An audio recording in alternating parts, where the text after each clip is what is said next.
Yang kedua, Arab. Negara-negara Arab itu kan resah kalau Iran punya senjata nuklir. Karena tidak ada negara Arab yang punya nuklir. Jadi Iran muncul sendiri sebagai negara kuat dan akan memimpin Timur Tengah. Negara-negara Arab ada, tidak semua, tapi sebagian besar negara Arab bilang Iran itu bukan Islam. Itu ya. Ya, jadi. Tapi saya takjub juga ya, takjub seperti banyak orang takjub. Iran ini yang sudah lama diisolasi, dikeroyok bahkan ya secara politik kadangkala oleh lingkungan Timur Tengah sendiri, itu kok begitu tangguh ya. Ketahanan ekonominya juga saya dengar mereka sudah diembargo sekian belas tahun gitu, tapi bisa ekonominya hidup mereka dan mereka tenang-tenang aja gitu.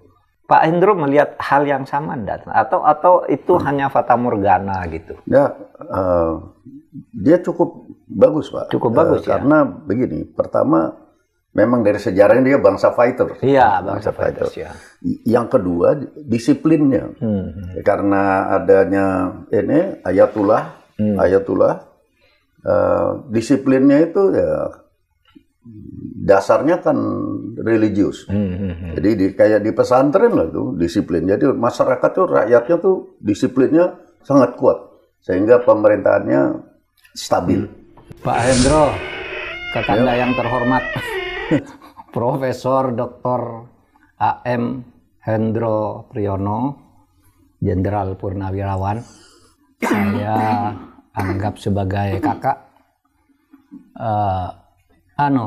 Kakanda.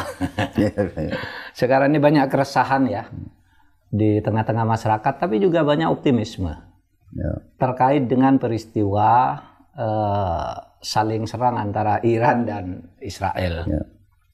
Saya nanti ingin minta perspektif Kakanda Hendro tentang ini dari pandangan global intelligence ya, yang ini keahliannya Pak Hendro baik secara keilmuan maupun dari pengalaman lapangan. Nah, keresahan itu gimana? Sekarang itu ada orang yang berpikir Iran ini akan kalah. Nah, orang yang mendukung Iran dan marah-marah kepada Israel ini tentu resah ya. Wah, Iran akan kalah, wah Israel. Tapi juga banyak yang optimis gitu. Iran akan menang gitu. Karena apa? Sekarang serangannya luar biasa, tidak bisa dihindari. Nah, saya sendiri ikut pendapat mungkin Iran ini memang dalam posisi yang pada saatnya akan lemah karena dikeroyok ya. Nanti akan dikeroyok oleh berbagai negara besar, itu yang tahu petanya kan Pak Hendro. Saya dulu pernah membaca buku kecil waktu tahun 70-an akhir, waktu saya mahasiswa kuliah gitu, judulnya Masalah Palestina, yang nulis Pak Nasir. Pak Muhammad Nasir. Oh, Pak Nasir. Iya. Dia mengatakan gini, kenapa dulu Timur Tengah itu kalah melawan satu negara Israel? Alasannya dua. Pertama, karena negara-negara Timur Tengah itu bertujuh, bukan bersatu. Jadi 7 negara itu mau sendiri-sendiri, sehingga gampang dikalahkan oleh Israel. Nah, Israel didukung oleh negara-negara besar pada waktu itu. Nah, sekarang ini Iran bersendiri, tidak bertujuh atau dapat dukungan tanpa perbedaan. Yang tidak dukung ya tidak dukung, tapi tidak menghalangi. Ini saya atau pemirsa gitu ingin mendengar kalau dari perspektif pengalaman Pak Hendro di dunia intelligence pun yang juga bicara ini secara akademik, itu gimana tuh?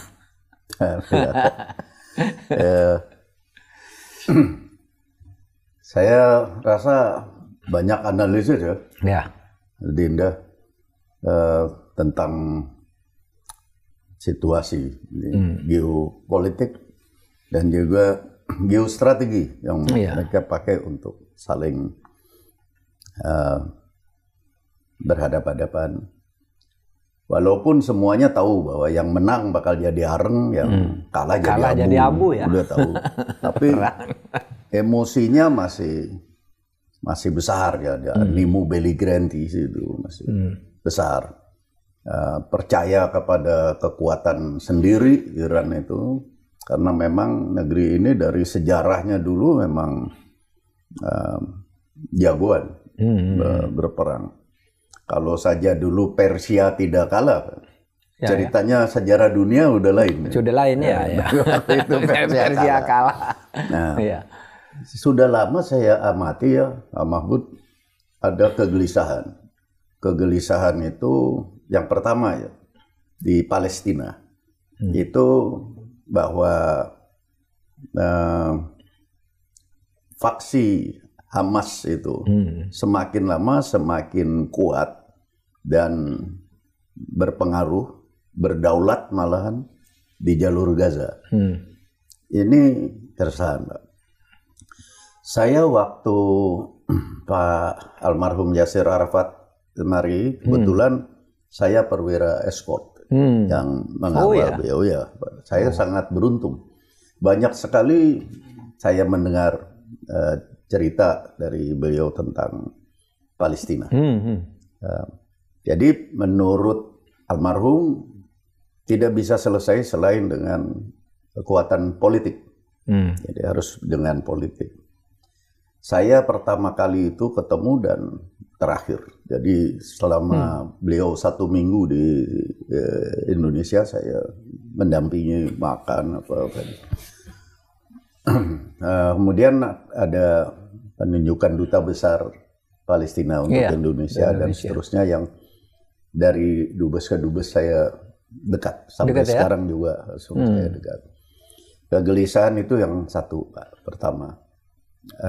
Sehingga analisa saya agak lain. Saya lihat kalau Hamas ini tersingkir dari Gaza, Palestina juga senang gitu.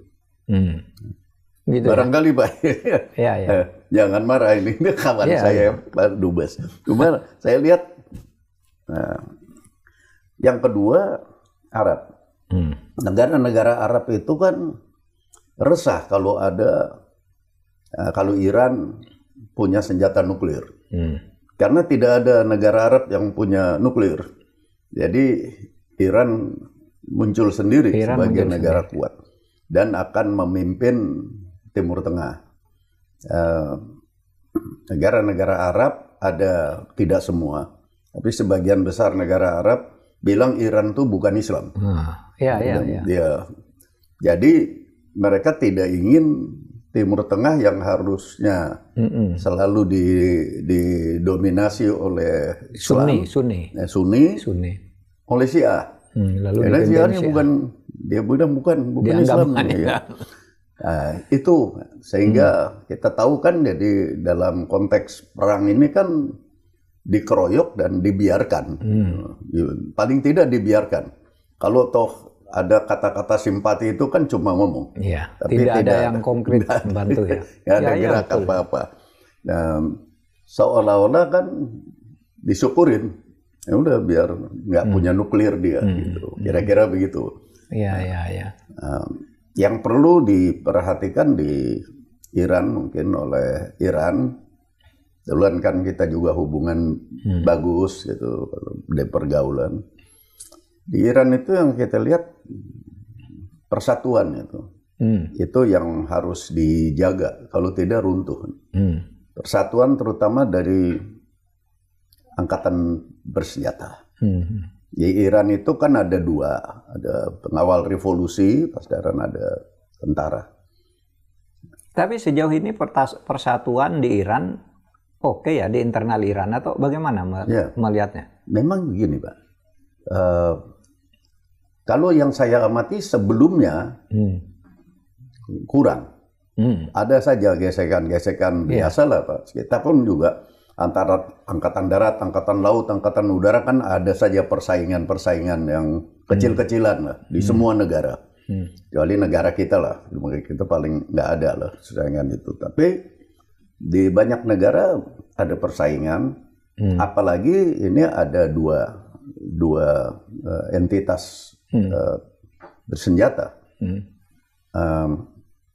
Dulu saya lihat kurang ya.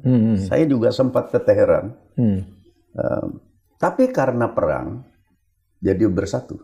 Jadi kita kalau memang perang itu juga suatu politik untuk mempersatukan. Jadi bersatu.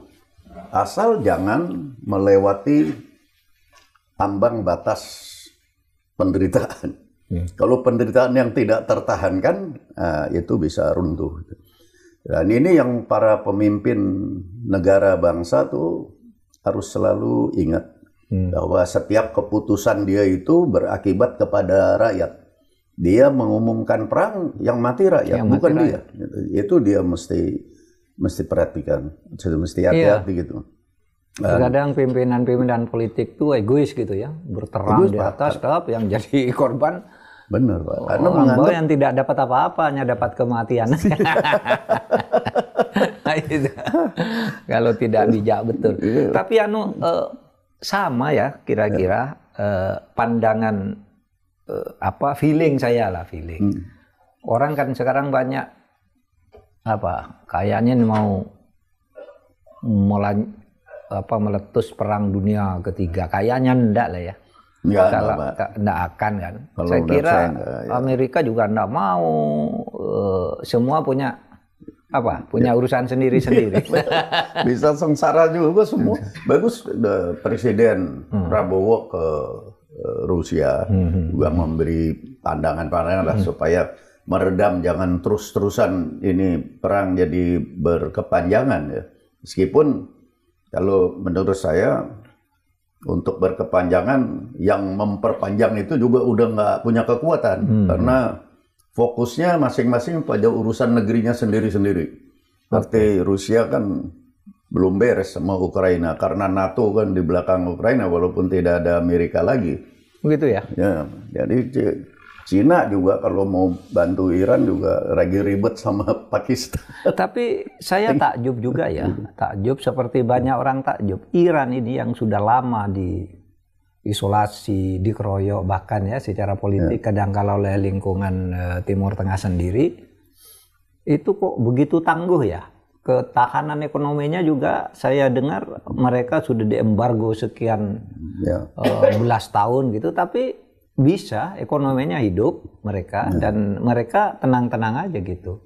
Pak Hendro melihat hal yang sama enggak? Atau itu hanya fata morgana gitu? Ya, dia cukup bagus, Pak. Cukup bagus ya. Karena begini, pertama memang dari sejarahnya dia bangsa fighter. Iya, bangsa fighters ya.